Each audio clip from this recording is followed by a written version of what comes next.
Muchas gracias por tu amable presentación y vamos a dar comienzo a esta primera sesión de la última mañana de nuestro congreso. Los ponentes que nos acompañan provienen de diferentes ámbitos. Tenemos dos psicólogos, un psicólogo y una psicóloga, para ser más preciso. Tenemos un economista y un experto o un pedagogo, un experto en educación. Todos ellos, obviamente, desde sus respectivos campos de especialización, pues van a abordar el tema del diálogo en diferentes aspectos. Y para no dilatarnos más, voy a dar la palabra en primer lugar a Carlos Ongallo Chanclón. Él es doctor en Economía por Boston College y director de la Fundación para el Desarrollo Directivo. El tema sobre el cual nos va a hablar es diálogo para el talento. Ha dado un poco la vuelta al nombre del Congreso y vais a ver por qué lo ha hecho. Así que cuando quieras, Carlos, muchas gracias. Buenos días a todos y muchas gracias por su presencia aquí. He decidido, en este contexto de diálogo interpersonal, dar un giro sintáctico al lema del Congreso, Talento para el Diálogo, y convertirlo en diálogo para el talento. En esta intervención, que espero sea breve por la riqueza de las que me van a suceder, quiero desarrollar tres ideas. Primero, definir el diálogo en relación con el talento. En segundo lugar, determinar con qué o con quién debe dialogar el talento. Y, por cierto, si lo hubiera, con quién no debe entrar en diálogo. En tercer lugar, nos gustaría conocer qué tipos de talentos son necesarios más que nunca en la sociedad actual. Sin más, la primera parte, definamos el diálogo en relación con el talento. El hombre es ser de diálogo, ser de encuentro. A veces no somos conscientes de la inmensa riqueza que alberga el hombre por el hecho de estar dotado del lenguaje y ser capaz de fundar relaciones de encuentro en diversos contextos. Podemos estar de acuerdo que el concepto, mejor dicho, de diálogo, etimológicamente al menos, requeriría, si están de acuerdo conmigo, en un yo y un tú. Un yo que emite mensajes, un yo que envía mensajes con sentido y un tú que se siente apelado y que está en situación de responder. Numerosos autores afirman que la grave responsabilidad del hombre posmoderno para saber identificar lo que antes se conocía como los signos de los tiempos es alta. Por eso el diálogo emerge como una forma del ser humano para instalarse en lo real. En mi opinión, el pensamiento dialógico, yo me he basado sobre todo en el de un maestro de escuela austriaco, Ferdinand Ebner, que apunta a dos hechos únicamente que tienen lugar entre el yo y el tú, que son la palabra y el amor, palabras y hechos. Esa es la clave del diálogo. Por eso tendríamos que decir ahora, en este marco maravilloso de un congreso internacional sobre el talento, talento para el diálogo, que el diálogo sí tiene mucho que ver con el talento, siempre y cuando entendamos el talento como una forma creativa y excelente de entrar en relación, en diálogos con lo real. Esta relación requiere a priori de saber y querer dialogar con la realidad. Una realidad que, por ejemplo, en el mundo deportivo, en el mundo artístico, en el mundo político, se puede poner de manifiesto en jugadores con talento. Por ejemplo, un buen jugador, un buen deportista, conoce la técnica, se prepara concienzudamente en los entrenamientos, se adapta a la realidad de cada partido, analiza el rival, ve cómo va el rival en la clasificación internacional, por ejemplo, intenta adaptarse también al esfuerzo físico que le va requiriendo cada etapa del partido, conoce las distintas situaciones alternativas, se cansará, no se cansará, tengo una lesión en la rodilla, tengo que reservarme para el final del partido. Es decir, que unos pocos solamente saben conjugar la preparación física, el conocimiento, que sería el dominio de la técnica, y la inteligencia, que sería la capacidad, como he dicho antes, para relacionar conceptos y saber de este modo interpretarla. Lo mismo sucede con el mundo artístico. Un artista no solamente debe dominar la técnica, lo que podemos llamar la inteligencia, el conocimiento, la memoria, también tiene que practicar ante el espejo, ante sus superiores, su responsable, su regidor, su representante artístico, y también, junto con la inteligencia y junto con el entendimiento, también el esfuerzo diario de no venirse abajo y todos los días dedicar un poquito a la mejora continua. Determinemos entonces con qué o con quién debe dialogar el talento y, por cierto, si lo hubiera, como decía antes, ¿con quién no debería dialogar el talento? Ahí tienen ustedes las tres partes, los tres ingredientes con los que he querido empezar esta mañana, que serían la suma de esos tres factores anteriores: conocimiento, inteligencia y esfuerzo, que no están nada alejados de las tres potencias del alma de las que hablaba ya Aristóteles y que recogió, gracias a Santo Tomás, la teología cristiana: la memoria, el entendimiento y la voluntad. Quizá algunos de ustedes, los más antiguos, aquellos que estudiaron filosofía, les suena eso de las tres potencias. De alguna manera, todo está relacionado, ex nihilo nihil, que decían los clásicos, de la nada nada. Nosotros hemos intentado relacionar esas tres características del talento con las potencias. La memoria, mal que a algunos les pese, sigue siendo la base del conocimiento, el pilar firme sobre el que se asienta el talento. La memoria, podríamos decir que es el aumento de la capacidad para intervenir en la realidad. Con la memoria hacemos aflorar el talento. La memoria es la hermana lista de la imaginación. Para tener imaginación debemos tener buena memoria para relacionar conceptos. También la memoria nos sirve desde cualquier situación, una situación de emergencia, un espectáculo teatral, una decisión empresarial, una relación de pareja, en la que, por cierto, se necesita muy buena memoria en una relación de pareja. ¿Por qué? Porque podemos decir que la memoria es como el centinela del cerebro. Decía Shakespeare que la memoria era el centinela del cerebro. También Juan Luis Vives, el gran humanista valenciano: la memoria se acrecienta usando y aprovechándose de ella.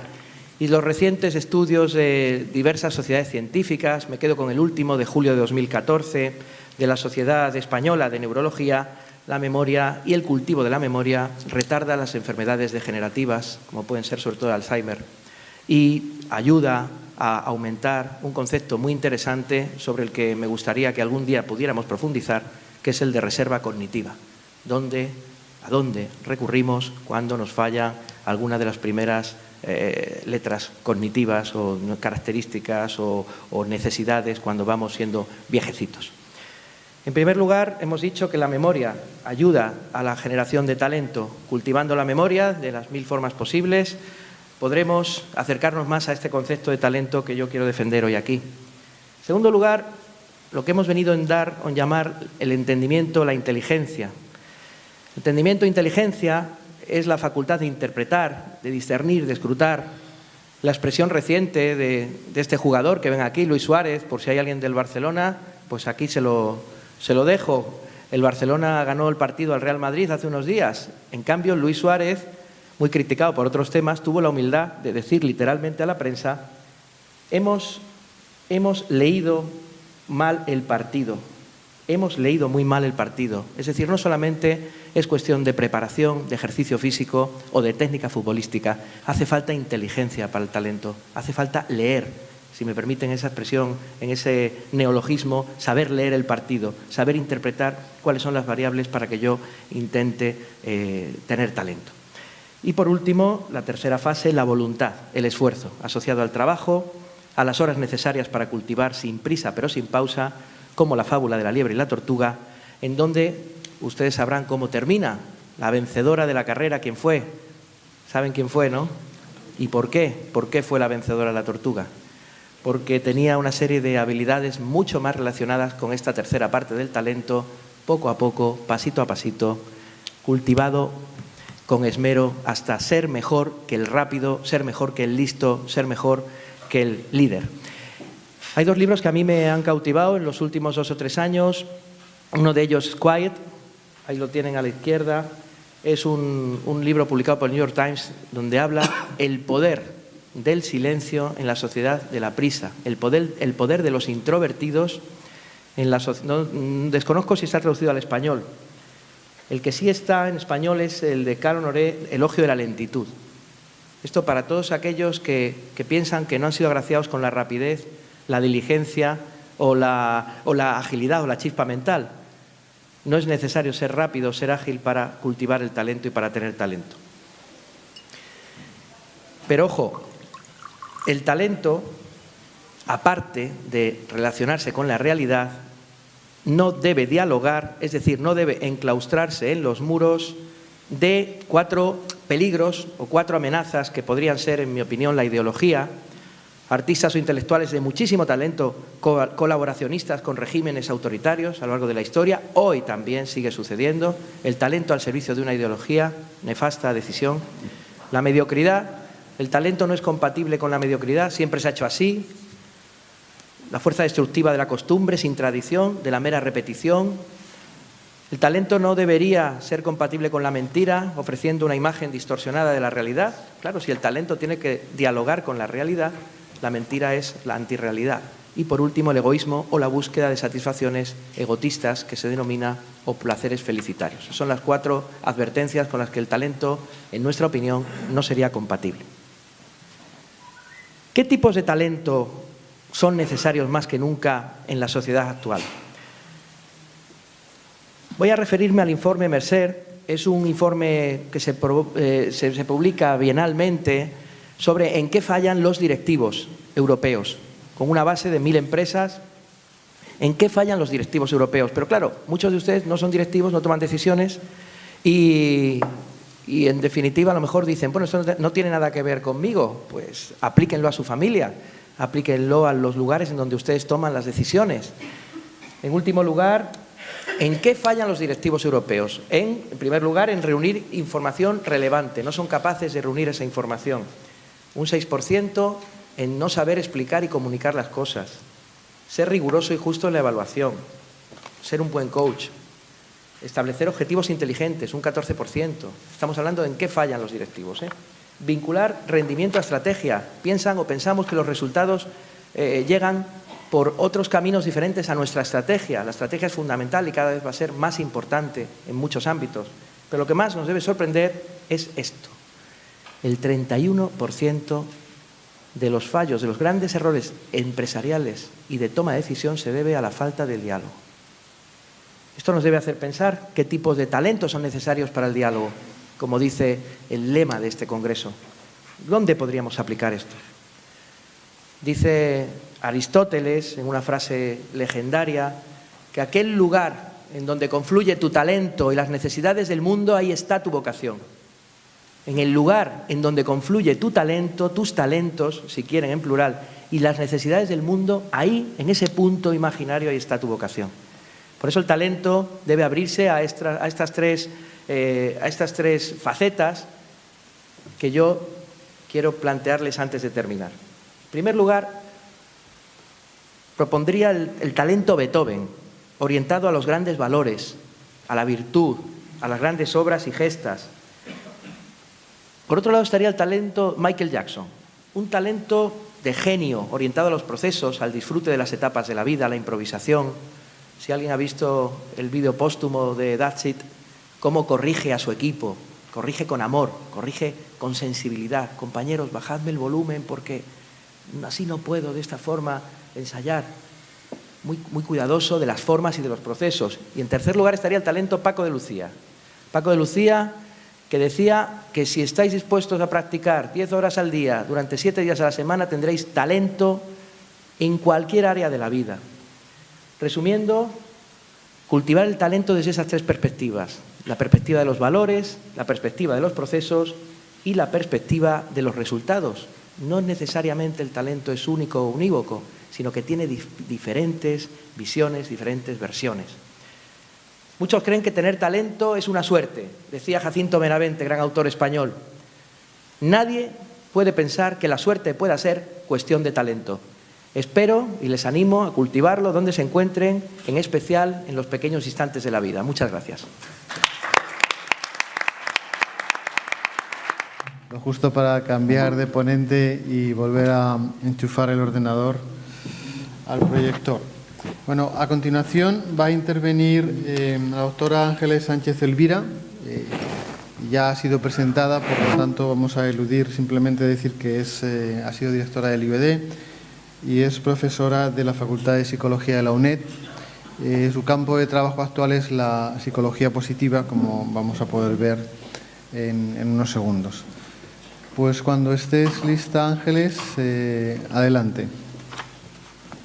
Buenos días a todos. Voy a ver si encuentro la presentación por aquí.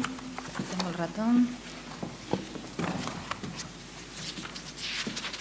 Yo quisiera llevar un poco enlazado con lo que Carlos ha terminado, el talento y el diálogo para lo cotidiano, puesto que estos días hemos estado hablando de cosas muy importantes, muy trascendentes, que tienen un impacto, digamos, macro, social y que requieren de diálogo. Yo el punto lo quería llevar a que el diálogo comienza con nosotros mismos, comienza en lo cotidiano, en lo pequeño, en lo que somos cada uno, porque de esa manera podemos construir sociedades más positivas y es un poco mi visión desde la psicología, desde que trabajamos en primer lugar con las personas, con los individuos, con la unidad que somos cada uno, pero para traspasar después eso y pasar a la interacción con los demás.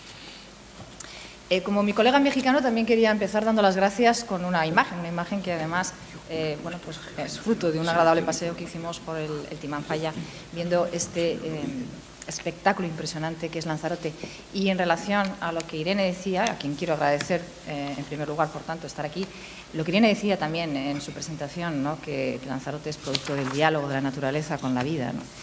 Y bueno, mi primera reflexión de alguna manera es que nosotros, la vida, es producto de un diálogo necesario siempre entre dos partes, o entre más de dos partes, pero siempre de un diálogo necesario y de la integración de ese diálogo. Y no es algo que sea poético, aunque evidentemente tiene mucho de poesía, es que es así, es decir, la vida en el universo no existe o no existiría si no hubiera un diálogo continuo que es el que ha ido trayendo la vida. Nosotros somos el producto necesario, es que es así, es tal cual. Somos el producto de la integración entre dos personas. Y si no hubiera sido así, nosotros no existiríamos. Por tanto, desde el inicio nosotros somos el producto como personas de un diálogo. Funcionamos en nuestra vida cotidiana, en nuestra vida habitual, gracias al diálogo, a la interacción, a la conexión que existe, para empezar, entre nuestras neuronas. Sin ese diálogo continuo que hay que estimular desde el inicio del ser, no existiríamos tampoco ni podríamos estar dialogando ahora mismo porque no nos hubiéramos desarrollado como personas. Por tanto, somos el producto en cualquier orden de la vida, empezando por el biológico, de las conexiones que establecemos. Yo me muevo en mi línea en psicología, en todo lo que es el ámbito biopsicosocial. Y bueno, ese es un elemento importante que también quiero transmitir en esta charla. Nosotros somos el producto de un diálogo biopsicosocial y es necesario contemplar cada una de estas áreas. La cuestión que quería también trasladaros es, bueno, ¿cómo nos conectamos? Nos conectamos realmente porque hay muchas maneras de conectarse. En todos estos ámbitos que vamos a hablar, que se ha estado hablando en estos días, y ahí se ve claramente, realmente nos llegamos a conectar, y cuando hablo de conectar, hablo de producir luz, energía, vida, o provocamos pues, todo lo que también conocemos cotidianamente desde nuestras vidas personales a la vida social. Nos cortocircuitamos a nosotros mismos, la sociedad, la naturaleza, cómo nos conectamos con el mundo que nos rodea. Y me gustaría, en este ámbito, ¿no? de lo neurológico, de este maravilloso bosque del que hablaba Ramón y Cajal, traer una frase de Ramón y Cajal que abre un poco el resto de la charla, ¿no? Es preciso sacudir enérgicamente el bosque de las neuronas cerebrales, hay que activarlas, están adormecidas, hay que activarlas porque solo a través de ese diálogo podemos crecer y desarrollarnos. Pero es menester hacerlas vibrar con la emoción de lo nuevo e infundirles nobles y elevadas inquietudes.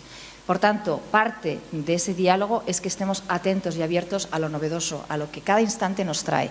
Y, en segundo lugar, a ir hacia ello con una serie de características que son de las que voy a hablar, esas fortalezas personales que están vinculadas con el talento.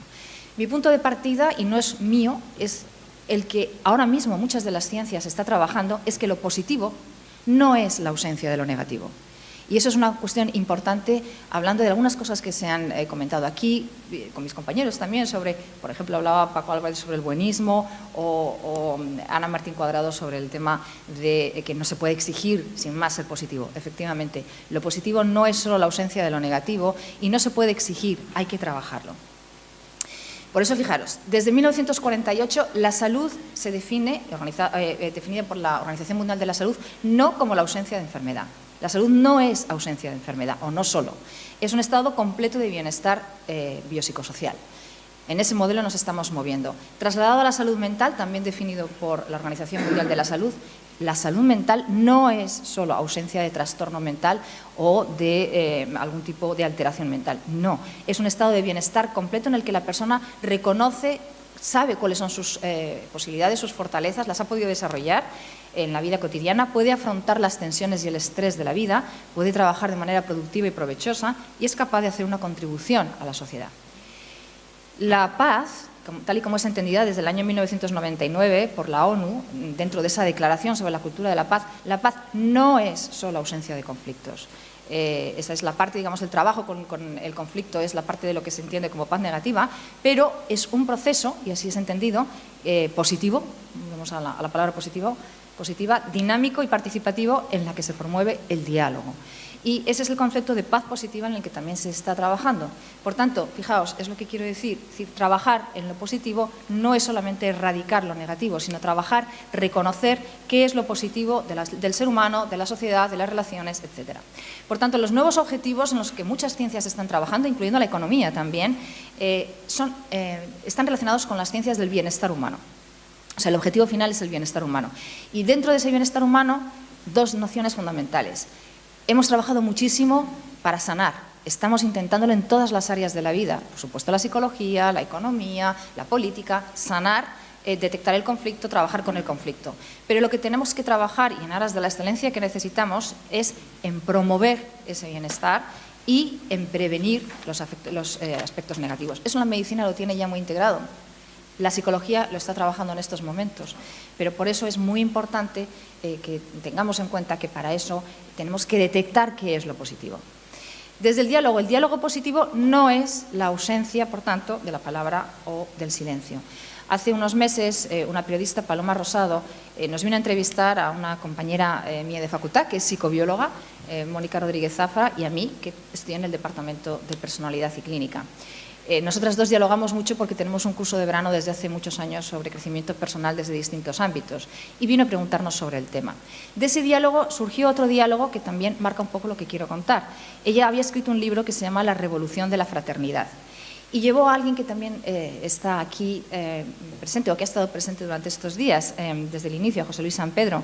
Yo le conocía, lógicamente, como un novelista estupendo, no tanto como el economista, pero a través de Paloma justamente descubrí que José Luis San Pedro había reivindicado, le gustaba mucho este lema de la Revolución Francesa de igualdad, libertad, pero él se cuestionaba si habíamos conseguido la fraternidad, como pone aquí, ¿no? Eso de fraternicuando. ¿Por qué? Porque lo que él consideraba es que en las sociedades que habían conseguido ser más igualitarias había sido a costa de la libertad. En las sociedades que habían conseguido obtener mayores niveles de libertad había sido a base de cargarse de alguna manera esa igualdad, ¿no?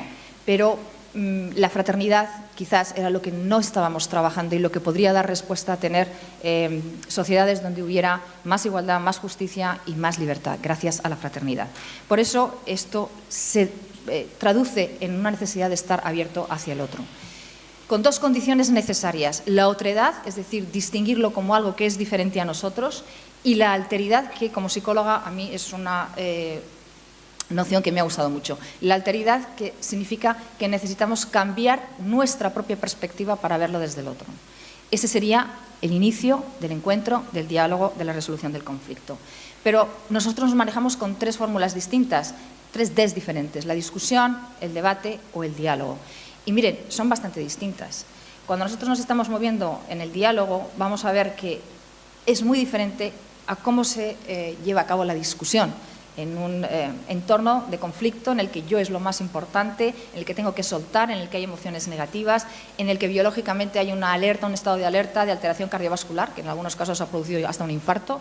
El lenguaje verbal puede ser violento, no está estructurado, hay un enfrentamiento, etc. En el debate sigue siendo el yo lo más importante, porque lo que se trata es de intentar ganar de intentar establecer nuestra postura frente a la de otra persona. Solo es en el diálogo cuando realmente hay una apertura al otro, hay un yo, un tú, un nosotros, hay un equilibrio emocional, hay una necesidad de comprender al otro, una necesidad de abrirse a ese otro, hay un lenguaje verbal que puede ser amoroso, empático, se produce conocimiento, consenso, bienestar. De esto estamos hablando. Pero el primer obstáculo es que nunca vemos las cosas realmente como son, las vemos como somos nosotros. Por eso necesitamos abrirnos al otro, y me gusta mucho traer la figura de Thich Nhat Hanh, este monje budista que fue nominado para el Nobel de la Paz, que él dice que cuando hay un diálogo verdadero es porque estamos dispuestos a cambiar. Cada uno de nosotros está dispuesto a cambiar para poder integrar lo que es el otro y verlo desde el otro lugar. Por lo tanto, apertura al otro, flexibilidad cognitiva y deseos, además de aprender. En ese diálogo queremos aprender porque queremos salir de nosotros mismos.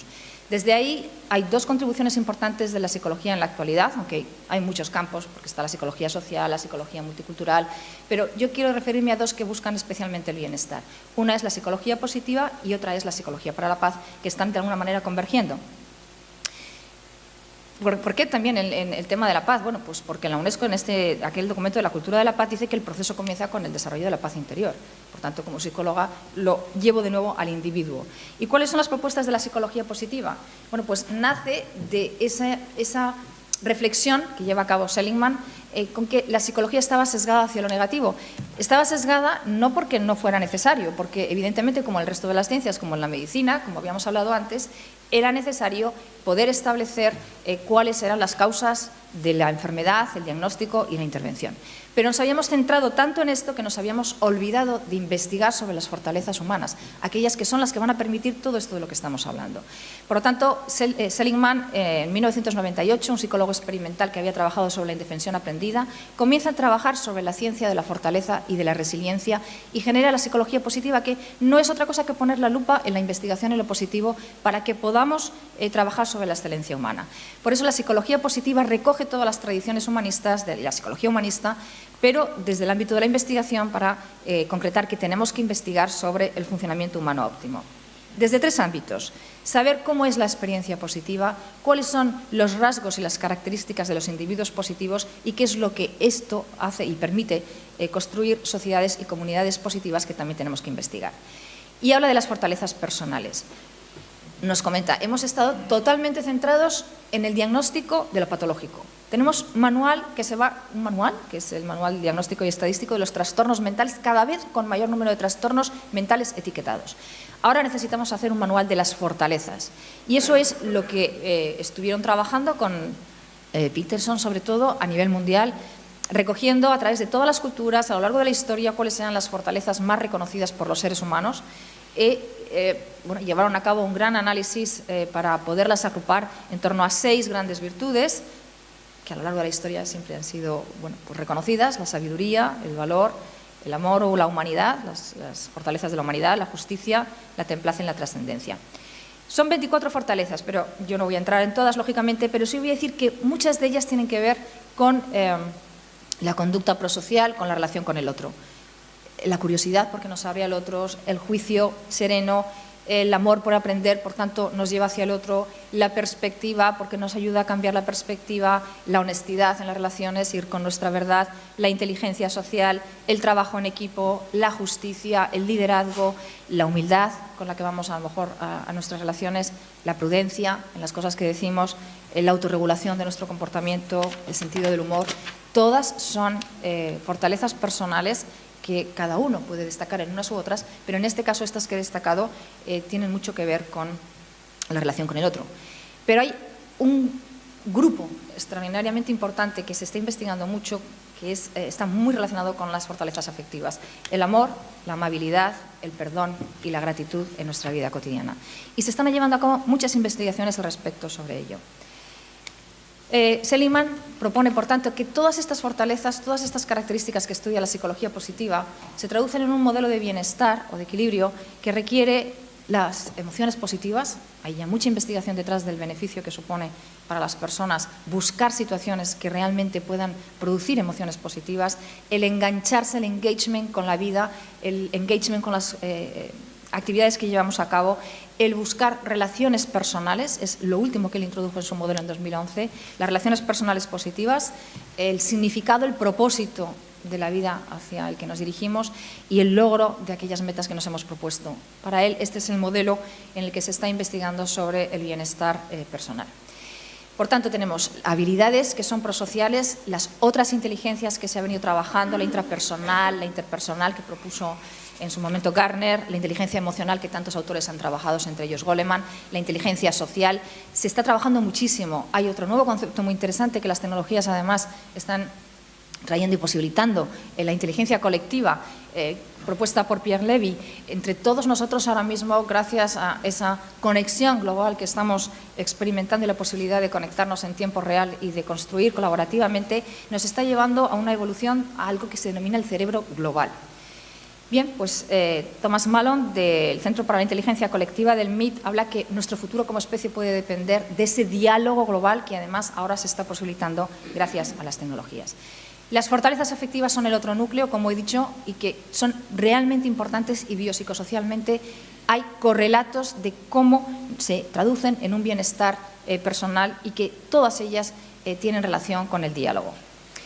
Goleman incluso hablaba de que estamos preparados para ello. Ya hay evidencia de que hay un wifi neuronal que nos permite conectar con el otro y eso está relacionado con las llamadas neuronas espejo, que hay muchas y muy diferentes, pero que lo que se está sosteniendo es que nosotros, gracias a esas neuronas, gracias a nuestro equipamiento biológico, somos capaces de detectar al otro, de comprender al otro y de establecer esa wifi neuronal que se habla, y les animo a leer el libro de Goleman sobre inteligencia social.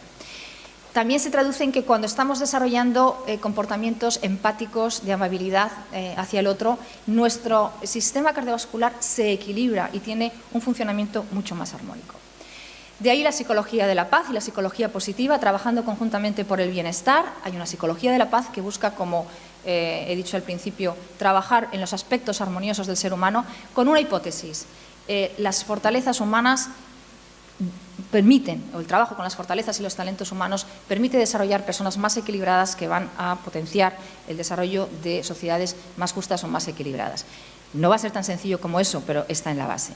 Por tanto, nuestro objetivo también, como educadores, como psicólogos, en cualquier ámbito, es ayudar a los niños a esa prevención del desarrollo del conflicto, pero desde luego a promover el desarrollo de sus talentos, de sus fortalezas humanas. Esto nos puede conducir a ser capaces de abrir muros, en primer lugar el muro que tenemos hacia el otro, a percibirle tal y como es, a quererle entender, comprender, dialogar con él. Y voy a terminar con un baile también exactamente igual que lo que había hecho Carlos. Aquí estábamos hablando inicialmente del talento para el diálogo. Yo he intentado transmitir qué tipo de talentos, de fortalezas pueden, desde la parte personal, conducirnos a un diálogo. Por tanto, ¿con qué venimos a la conversación, al diálogo? ¿Qué aportamos? De esa conversación podemos sacar un diálogo con talento. El producto de nuestro diálogo puede ser algo enriquecedor, rico, provechoso para nosotros y para otros, que podemos compartir además. Pero también le voy a dar la vuelta como Carlos. De este diálogo podemos salir con mayor talento. O sea, gracias al diálogo, a ese proceso, nosotros desarrollamos, a su vez, generamos mayor talento, el nuestro personal, el de quien comparte con nosotros y, por supuesto, lo que vayamos a compartir.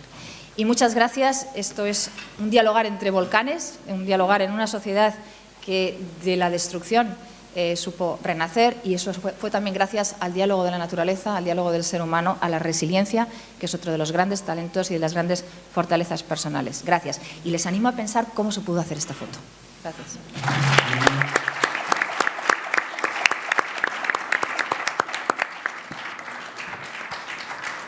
Y a continuación vamos a dar la palabra al doctor José María Alonso Rodrigo. Él es psicólogo por la Universidad Complutense, doctor por la UNED. Ha distribuido su actividad laboral entre la empresa, concretamente ha trabajado durante muchos años en Unilever, siendo o llegando a ser jefe nacional de selección y formación. Y también ha sido profesor durante 10 años en ICADE y sigue siendo un activo colaborador en un gran número de actividades de nuestra universidad. Así que cuando quieras, José María.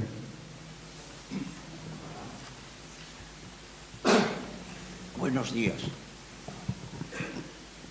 estar ante tanta gente sabia, talentosa y dialogante no es fácil.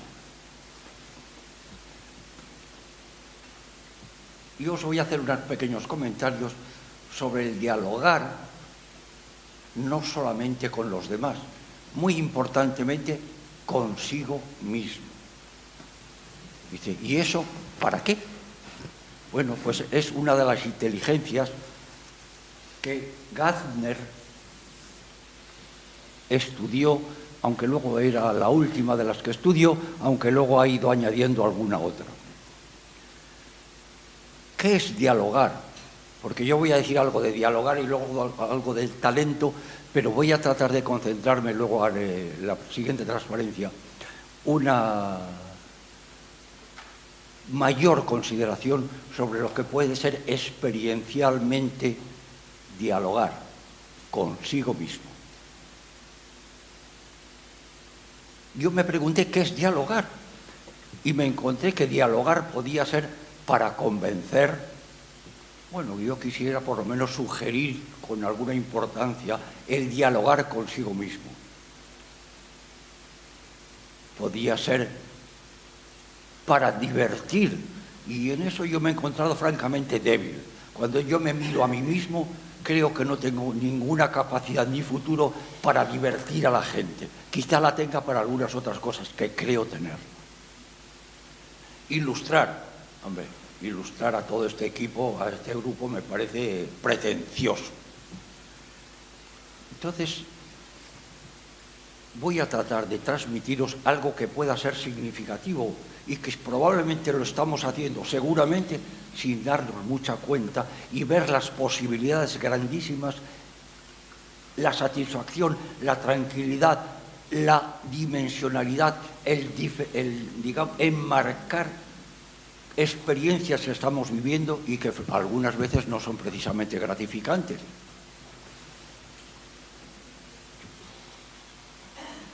Bien, he saltado el índice, no importa mucho. Voy a tocar brevísimamente algunos puntos que sean brochazos para enmarcar el tema que nos va a ocupar, que es el dialogar conmigo mismo, el diálogo interpersonal.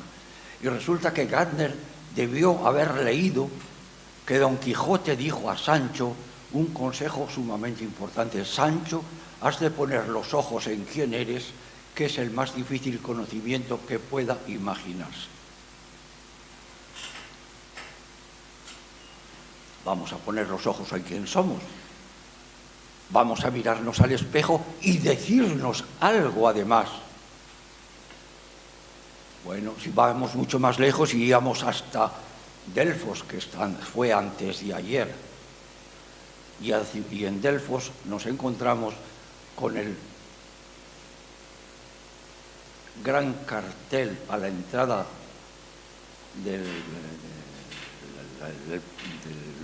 la construcción, donde dice: conócete a ti mismo. Una frase que se atribuye a Séneca generalmente, pero hay otros muchos autores que también reciben una gratificación porque ellos también lo dijeron.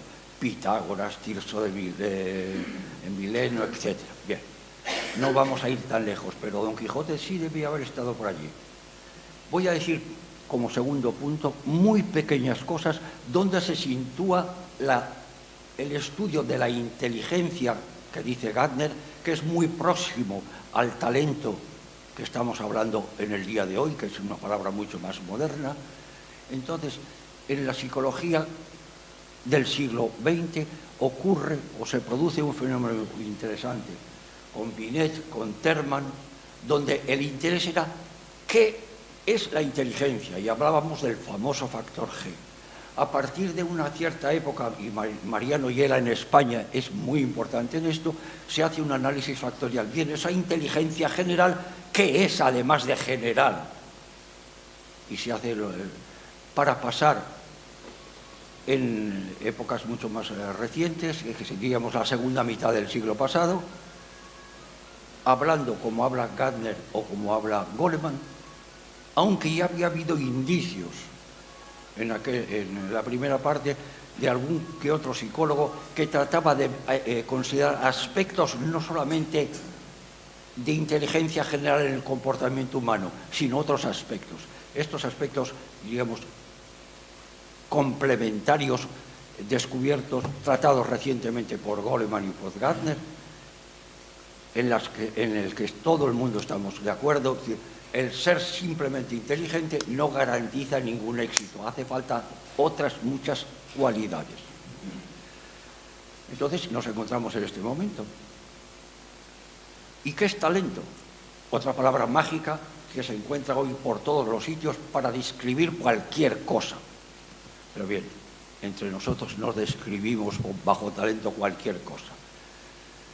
Y yo tuve un compañero, y todavía sigue siendo amigo, un irlandés encantador y simpático, Brian Mahoney, con quien me veo de vez en cuando, y Brian me contó que un amigo suyo, cuando envió a su niña, que se llamaba Sophie, al colegio por primera vez, en Navidad recibió el siguiente informe de la profesora.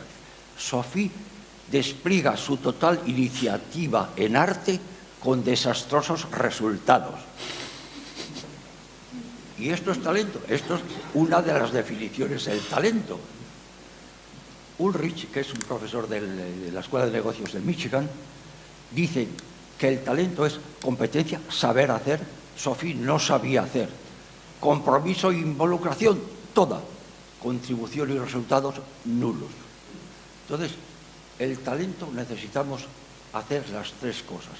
Y yo creo que además hay que añadir una tercera, y encontrarte en un contexto favorable, porque hay gente con talento que desgraciadamente se encuentra en entornos no favorables y poco talento pueden desarrollar. El otro día recibí de la revista de la Asociación Nacional de Directores y Jefes de Personal, a la que todavía pertenezco, una definición de Antonio Marina, que es muy bien conocido en el mundo de la cultura y del mundo de la empresa, donde decía, es de comienzos de este mes, el talento no es una capacidad, sino la puesta en práctica de capacidades varias para lo que tengo que hacer. Y se demuestra en la acción. No hay talentos inertes. Pero esto ya lo decía Platón. Es decir, el que aprende, aprende y no practica es como el que ara, pero no siembra. El talento y la sabiduría la demostramos haciendo. Tenemos, como decía antes, pasamos a las inteligencias múltiples o la inteligencia emocional de Goleman. Voy a saltar una definición, porque de esas encontramos muchas. La realidad es que Goleman sintoniza enormemente con Gardner, y Gardner pone en este contexto de inteligencias el factor cultural. Es decir, todo esto, si lo situamos en un entorno cultural distinto del nuestro, nos resulta sumamente difícil de usar o de interpretar. Yo quería haber anulado estas. Bueno.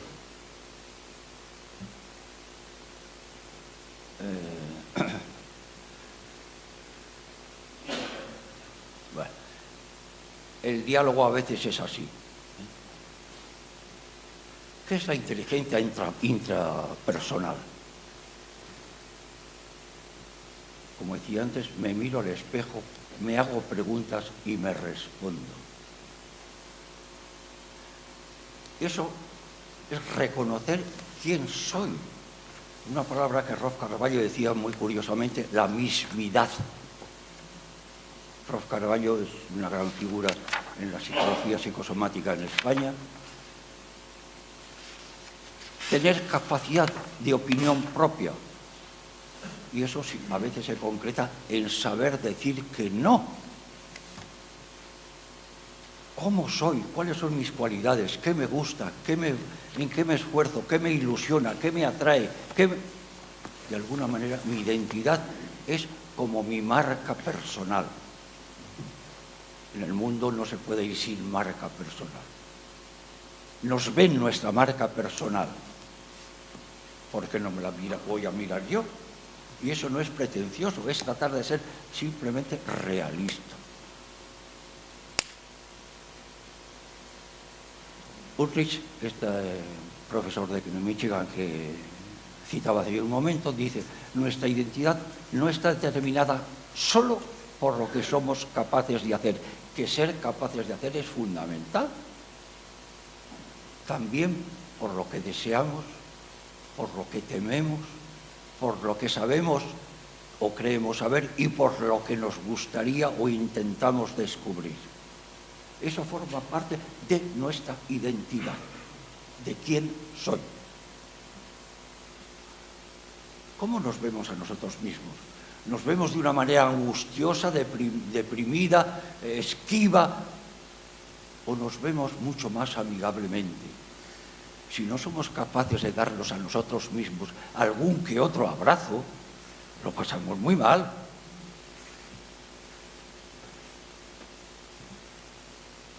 Hombre, si uno se ve así es para preocuparse. Entonces vamos a dedicar un poquito más de tiempo a la reflexión y el silencio. La reflexión es como una senda que nos lleva a descubrir poco a poco quiénes somos. La reflexión, de alguna manera, es hablarnos a nosotros mismos en silencio. Y hay momentos de reflexión muy dura. La de la derecha es un soldado norteamericano hecho preso en la guerra de Vietnam. La reflexión no debía ser fácil, Podemos añadir un poco de poesía a nuestra vida. Este es Rabindranath Tagore, premio en el 1907, 12, en el premio Nobel. De alguna manera describe quiénes somos. Caminante llama a 1000 puertas extrañas para llegar por fin a sí mismo. Vaga por mundos lejanos para volver al final al santuario interior. Un pequeño dato, me lo facilitó un amigo hace unos días. Esto de la reflexión, la meditación, el usar el silencio, aparecía en Time, en uno de los últimos números. Y apuntaba que una serie de ejercicios con niños y adolescentes alrededor de la meditación, de la reflexión personal, etc., producía aspectos beneficiosos. Mayor control, menos depresión, más amabilidad entre los muchachos, mejor aplicación en matemáticas, etc. La soledad nos asusta a veces. En un mundo, Lope de Vega decía: a mis soledades voy, de mis soledades vengo, porque para andar conmigo me bastan mis pensamientos. Brevísimamente, dos experiencias hechas, esta en el desierto de Utah, cuando oscureció. Había 53 participantes directivos. Carlos Ongallo lo conoce muy bien porque lo organizó. Se desperdigó la gente. 2 horas, se hizo oscuro, tenían no móvil, no reloj, solamente una linterna, una pequeña libreta y un lápiz. Por aquí tenéis imágenes, hay puntitos desperdigados por el silencio. ¿Cuál fue la experiencia? Simplemente una, por no hacer mucho más larga el tiempo. Milagros. Cuando volvimos a casa, me escribió y me dijo: la mejor prueba de todas, la que me cambió las 2 horas de soledad, de inmensidad, de silencio, de búsqueda y de reflexión. No tenemos por qué tener miedo a la soledad. Yo creo que hay que saberla buscar y repensar algo. Yo también hice mi ejercicio y con esto acabo. Cuando todo el mundo se dispersó, yo me senté debajo de este enebro seco. Y también hice mi reflexión, mis recuerdos, mis preocupaciones, mis proyectos. Y cuando me marché, me atreví a cortarle una pequeña ramita, casi pidiéndole perdón, que pongo y que conservo sobre mi mesa de trabajo, aunque está bastante desordenada. No tenemos por qué tener miedo de volcar a nosotros mismos.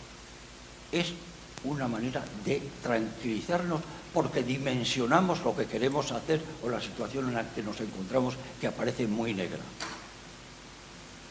Don Quijote dice: si estos preceptos y estas reglas siguen, Sancho, serán luengos tus días, tu fama será eterna, tus premios colmados, tu felicidad indecible.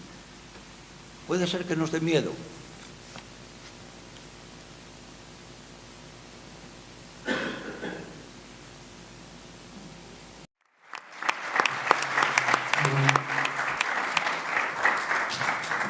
Muchísimas gracias, José María, también por... La verdad es que me cuesta cada vez que saco el papelito porque les dejaría a todos ellos seguir y creo que ustedes también, pero el tiempo es el tiempo y tenemos otras muchas cosas esta mañana. Vamos a iniciar ya la última intervención de esta mesa. A Domingo Gallego le conocéis y ha sido ya presentado, con lo cual, para no consumir más tiempo y dejarle más tiempo a Domingo, pues cuando quieras, Domingo.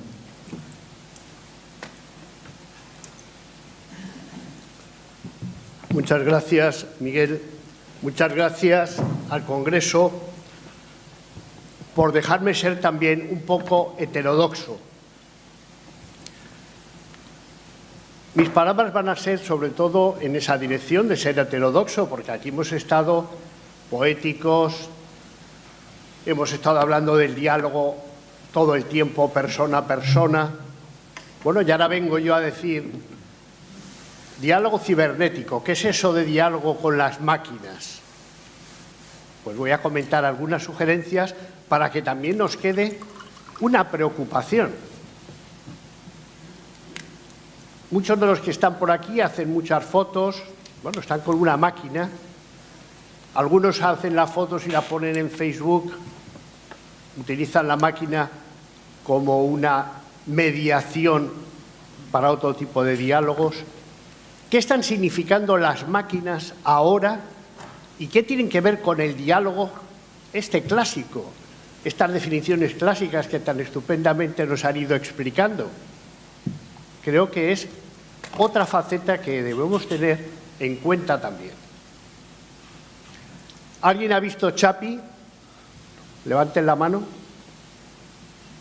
Bueno, solamente una persona, que vino conmigo, por cierto, a verla. Chappie es una película que acaban de estrenarse en los cines. Las Palmas está ahora mismo. Chappie es un robot, pero un robot que nace como un niño y un robot que empieza a aprender poco a poco, se encuentra con su papi, con su mami y con el creador. Y según con quién está al lado y quién le está enseñando, primero le están enseñando el lenguaje, luego le enseñan qué actividades puede hacer. Primero son los ladrones los que le enseñan a robar, después vendrá su creador que dice que no, que esa es no la vida que tiene que tener. Y ocurren muchas cosas en la película y en Johannesburgo, donde había una gran organización policial automática, robotizada, que eran los scouts, robots, y aparece una nueva situación con la presencia de este Chappie, que al final pues no les cuento cómo termina la película, pero encuentra de verdad a su papi, a su mami en este caso. Ex Machina es la película que podrán ver el mes que viene, donde también el personaje es un robot, en este caso un robot de mujer, que construye incluso un triángulo amoroso. Es decir, el anuncio de estas películas ha sido el robot que piensa, siente, quiere. Parece que son facetas humanas, no robóticas. Hablamos de cibernético, recordando evidentemente a Norbert Wiener, palabra que acuñó y lanzó en 1942, hablando del control de máquinas y animales, y que ha quedado marcada a todo este diálogo de persona con máquina. Decía que iba a ser heterodoxo y quería proponer 4 reflexiones para que las incorporen también entre las muchas y magníficas cosas que han escuchado en este congreso. Una palabra sobre literatura de ciencia ficción y cine, el diálogo biotecnológico de dispositivos automatizados interactivos en el que participamos, la mediación en el diálogo con dispositivos tecnológicos y, finalmente, una reflexión sobre el diálogo cibernético y la mente humana. Lo que ocurre en nuestra relación con las máquinas, no crean que les va a dejar indiferentes y no crean que van a estar dialogando con las máquinas sin tener una marca. En la literatura de ciencia ficción aparece Golem. Golem era una gran estatua creada en barro por un rabino para que defendiera al gueto judío de los ataques que estaba sufriendo. Esta es una imagen que luego repetirán en el Frankenstein, también otra creación donde hay ese diálogo de máquina con niña. En el caso de Frankenstein acaba con la niña y una flor en el río. El año 27, Friedland estrena Metrópolis, donde aparece un robot que participa en todas las actividades sindicales y empresariales. Toda es una historia interesante que le han dado hasta unos certificados muy importantes y que se ha reconstruido porque la censura de la época también le hizo quitar muchos metros de película y ahora hay una versión final con casi 25 minutos más de lo que la gente conocía, Metrópolis. Muchos habrán reconocido estos robots. Hemos visto también a HAL 9000, 9000. Estos son los robots de Guerra de las Galaxias. Hay Robocop, el policía. Muchísimos robots han aparecido y han sido elementos de entretenimiento y de reflexión para muchos. Incluso aparecen robots pues deprimidos, como este, que es Marvin, que es el robot deprimido, que también tiene otro simbolismo interno y personal. Naturalmente, todo lo que hablamos de cibernética y el término cibernético hoy está muy ligado a la inteligencia artificial, que es un área multidisciplinaria a través de las ciencias de la computación, que la lógica y la filosofía crean, diseñan entidades capaces de resolver problemas que la mente humana casi no era capaz de hacerlo. Este es el cartel de una película de Spielberg con ese mismo nombre y el robot era precisamente esta figura de niño. Es una película del año 2001 que merece la pena que también la vean porque plantea muchos temas de los que estamos ahora comentando. También tenemos drones en este momento que son los robots de moda. Robots que hacen muchísimas cosas interesantes y muchas ayudas, permiten hacer filmaciones de sitios imposibles de acceso y que son también robots que pueden ser mortales porque los utilizan para la guerra, llenos de explosivos y de arma y que son una mezcla de posibilidades y de amenazas, que será cuando el terrorista, en vez de pasearse por todas las centrales nucleares de Francia, como ha ocurrido en los últimos meses, pues no solo se pasee, sino que se dedique a tirarle bombas. Los robots, drones, se venden en cualquier comercio y los niños pueden estar jugando con ellos sin ningún problema y con toda facilidad. Están dialogando, proponiendo distintas propuestas. ¿Por qué hablamos de un diálogo biotecnológico de dispositivos automatizados interactivos? Las máquinas interaccionan con el soma de muchas personas y de una manera continua. Algunos se dan cuenta y otros no saben que existe este diálogo.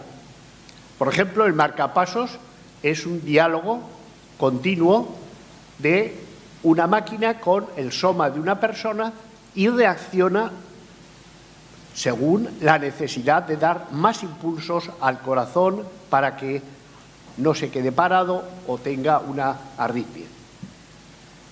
Otra máquina que muchos de ustedes la han probado en este diálogo con el soma es el Holter.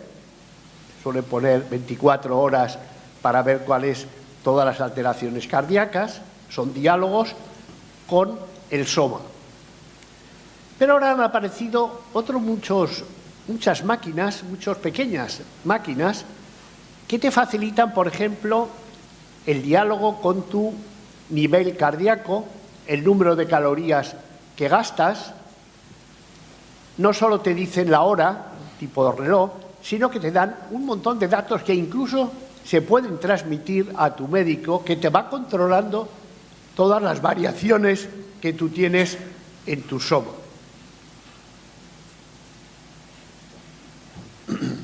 Hay muchísimas variedades de este tipo y muchas marcas que nos están ofreciendo este tipo de dispositivos. Son pulseras inalámbricas que nos permiten este diálogo con el corazón de cada uno y los problemas que puede tener. La tercera sugerencia era a propósito de la mediación en el diálogo de los dispositivos tecnológicos. Evidentemente, hoy no podemos salir a ninguna parte si no llevamos nuestro teléfono móvil o smartphone. Es un dispositivo mediador que nos permite el contacto, la información, saber dónde está cada cosa, atender, dar avisos. Es un elemento mediador que se ha convertido en algo absolutamente imprescindible para poder dialogar con alguien. Ya hablamos hoy de barrios psicológicos que se hacen precisamente con este tipo de dispositivos. Antes el amigo tenía que estar generalmente relativamente cerca, en nuestras casas por allí, por el barrio, por el pueblo. Ahora no, ahora tenemos esos barrios psicológicos que pueden estar en cualquier parte del mundo, que nos permiten una conexión fácil con estas tecnologías. Ayer me llegaban unos mensajes por WhatsApp desde México, donde estaba probando un nuevo recurso de WhatsApp, que era la conferencia telefónica gratuita por WhatsApp. Claro, podemos estar así en las familias. Podemos tener este diálogo mediado, que digo, cada uno hablando de esta manera. Los padres que están en el comedor le mandan un aviso, un WhatsApp al hijo diciendo: tenemos la cena ya preparada, por favor baja. Bueno, ¿cómo estamos utilizando estos recursos mediados? ¿La familia ahora se construye alrededor de todas estas máquinas? Niños de 11 años que tienen perfil en Facebook, Twitter, Skype, un canal en YouTube, una cámara reflex, un iPhone, un iPad. Yo a su edad solo tenía 11 años. Es decir, aparecen otros elementos, estas máquinas que llamamos mediadores. Hola, ¿te llamas Google? No, ¿por qué? Porque tienes todo lo que busco. Bueno, son las máquinas mediadoras y los sistemas mediadores. Y para ello tenemos miles de dispositivos. Los correos electrónicos, apps, WhatsApp, Snapchat, Slack, Jig-Jack, Cyberdust, etcétera. Muchísimos y muchísimos elementos que en cuanto te descuidas entran corriendo a decirte su verdad, entre comillas.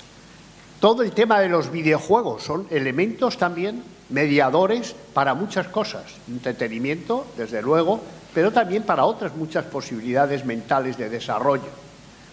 ¿Y qué decir de las palabras que se han creado en estos últimos años poniendo una E delante de cualquier concepto? Algunos son muy importantes, como el gobierno electrónico. Todas las cosas que se pueden hacer simplemente con la mediación tecnológica, sin tener que desplazarse a ninguna parte, y que ahí está el camino de la democracia, que ayer no nos mencionaron estos elementos de desarrollo realmente democrático, pero ahí es donde está lo que significaría los verdaderos referéndum y el verdadero comentario.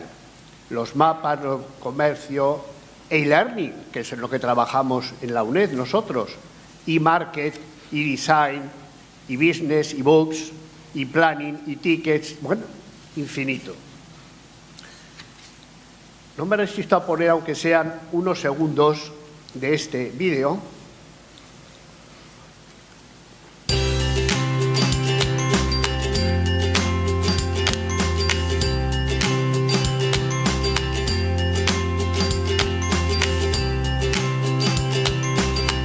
Otro tipo de máquina mediadora.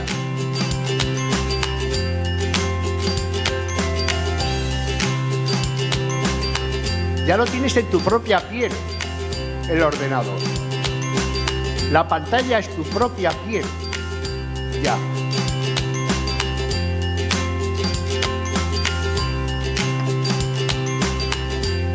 Va contigo a todas partes. Ahí, incrustada en tu piel. Bueno, etcétera.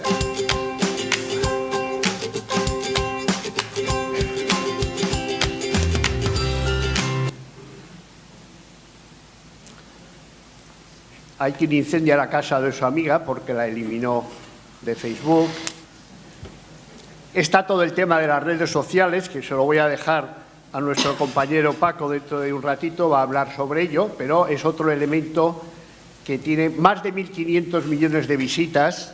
Son elementos mediadores, con unas tipologías, y nos encontramos, y con esto acabo, con una sugerencia sobre qué significa este diálogo cibernético y la mente humana. ¿Qué está haciendo Internet en nuestras mentes?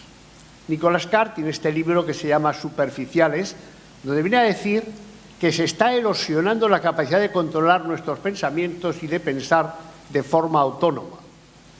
Erosiona la capacidad de controlar nuestros pensamientos y de pensar de esta forma autónoma, y estamos surfeando por el mar de la información, sin profundizar.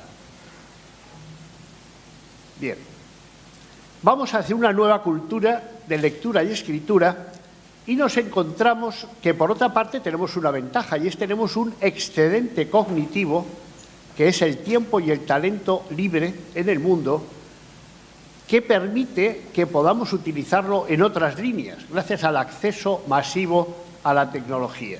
Hay quien dice que Internet es un paso más en las prótesis cognitivas. Estos días hemos visto la historia triste del avión que se ha estrellado en los Alpes. Bien, y es que resulta que también ocurre, no ha sido por esa razón que digo ahora, pero la primera hipótesis empezó a decirse si eran capaces los pilotos actualmente de afrontar situaciones de riesgo y de peligro cuando estaban tan acostumbrados a que el ordenador resolviera absolutamente todo. Si no tienes el ordenador, eres alguien que ya no sabes qué hacer. HAL 9000 decía: siento, no puedo hacer lo que me pides. Es decir, se revela la máquina contra lo que se estaba pidiendo. La falacia, vivimos dos cuestiones: el mito de la automatización y el mito de la sustitución. Los ordenadores están sustituyendo con pilotos automáticos a los pilotos. En el caso de los arquitectos, por ejemplo, todos los sistemas CAD automatizan totalmente toda la temática arquitectónica, disminuye en parte la creatividad y la capacidad del arquitecto, aunque potencia otras muchas cosas.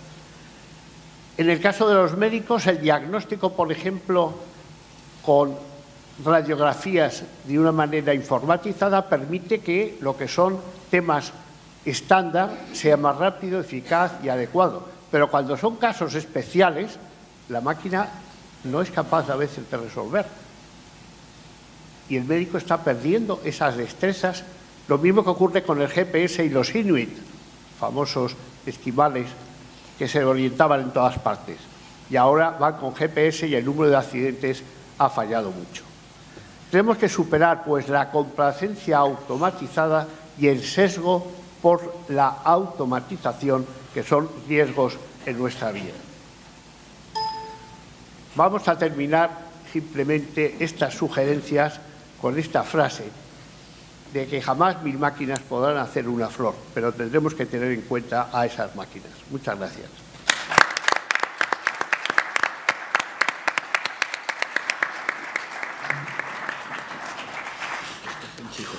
Muy bien, pues nos quedan aproximadamente 7 minutos para intervenir, aunque como tenemos un café a continuación, todos aquellos de ustedes que no puedan dialogar con las personas que han hecho estas magníficas presentaciones podrán hacerlo durante el café.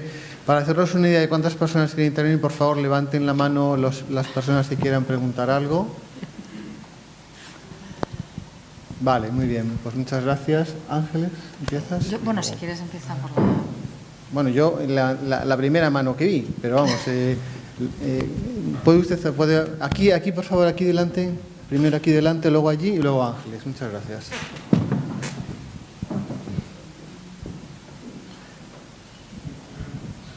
Hola, buenos días, Congreso.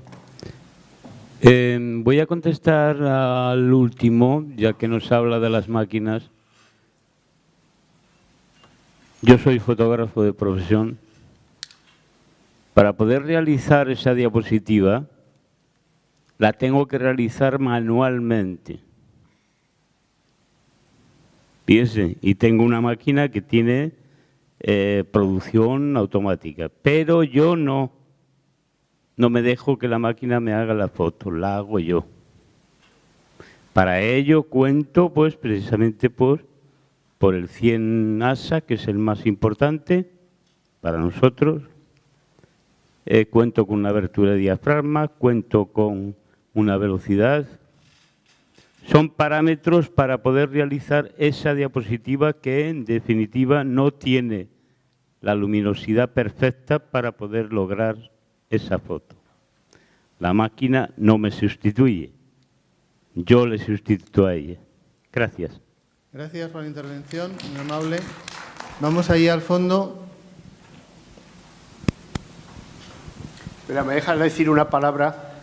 No te sustituye a ti, que eres fotógrafo profesional, y a mí tampoco, porque a mí me gusta utilizar el diafragma, la velocidad, los filtros, la longitud de foco que a mí me interesa, pero la mayoría de las fotos que se han hecho aquí esta mañana, ayer y antes de ayer, todas han sido automáticas. Perdóname.